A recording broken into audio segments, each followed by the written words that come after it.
জনাব রাফিক আহমদ শান্ত। সম্মানিত ইসলামপুরবাসী, প্রিয় সাংবাদিক বন্ধুগণ, আমরা আজকে এই জুলাই বিপ্লবের বর্ষপূর্তি পালন করছি। যারা স্বৈরাচার ফেসিবাদের বিরুদ্ধে লড়াই করে নিজের টাকা তথ্য খুন রাজপথে ঢেলে দিয়ে জীবন দিয়ে আহত হয়ে পঙ্গ হয়ে ফেসিবাদ বিরোধী আন্দোলনকে বিদায় করে আমাদের জন্য একটি নতুন স্বাধীন বাংলাদেশ উপহার দিয়েছে। প্রথমে তাদের প্রতি কৃতজ্ঞতা এবং শ্রদ্ধা জানাচ্ছি। সম্মানিত ইসলামপুরবাসী, আমরা যারা আহত হয়েছে তাদের আশু আরোগ্য কামনা করছি। সরকারের কাছে আমরা দাবি জানাতে চাই, প্রতিটি শ্রমিক পরিবার তাদেরকে ক্ষতিপূরণ দিতে হবে। যারা আহত হয়েছে তাদের সুচিকিৎসার ব্যবস্থা করতে হবে।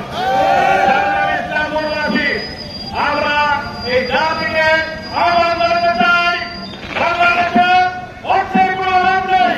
এই বাংলাদেশকে পঙ্গু করে রাখা হয়েছে দুর্নীতিবাদ শাসকরা। এই বাংলাদেশকে একটি দুর্নীতিমুক্ত বাংলাদেশ গ্রহণ করতে চায়।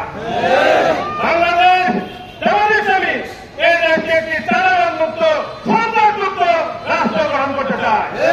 বাংলাদেশ জামাত ইসলামী এই দেশকে একটি ইনসাফপূর্ণ মানবিক রাষ্ট্রে পরিণত করতে চায়।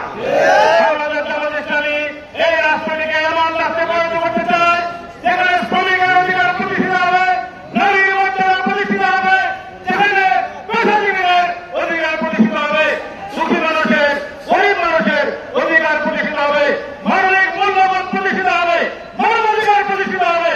এমন একটি মানবিক বাংলাদেশ আমরা কায়েম করতে চাই। সম্মানিত সুধীমণ্ডলী, আমরা অতীতে দেখেছি এদেশের জনগণের ভোটাধিকারকে হরণ করা হয়েছিল। পুরোটা দিনের ভোট রাতে করা হয়েছে, ভোটারবিহীন নির্বাচন করা হয়েছে, প্রার্থীবিহীন নির্বাচন করে নির্বাচনকে একটি প্রহসনে পরিণত করেছিল।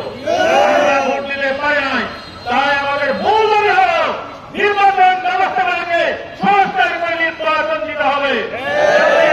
ভোট ডাকাত, ভোট চোর, ভোট চোর এবং ডাকাতের কোন সাহস না পায়। আমরা নির্বাচন হতে দিতে পারি না। আমরা একটি প্রশাসনিক নির্বাচন আমরা মেনে নিতে চাই না। যে বন্ধুগণ দ্রুত নির্বাচন চান তাদেরকে আমরা অনুরোধ করব, গণতন্ত্র প্রতিষ্ঠার জন্য আপনাদেরকে এগিয়ে আসতে হবে। আপনাদেরকে এগিয়ে আসতে হবে।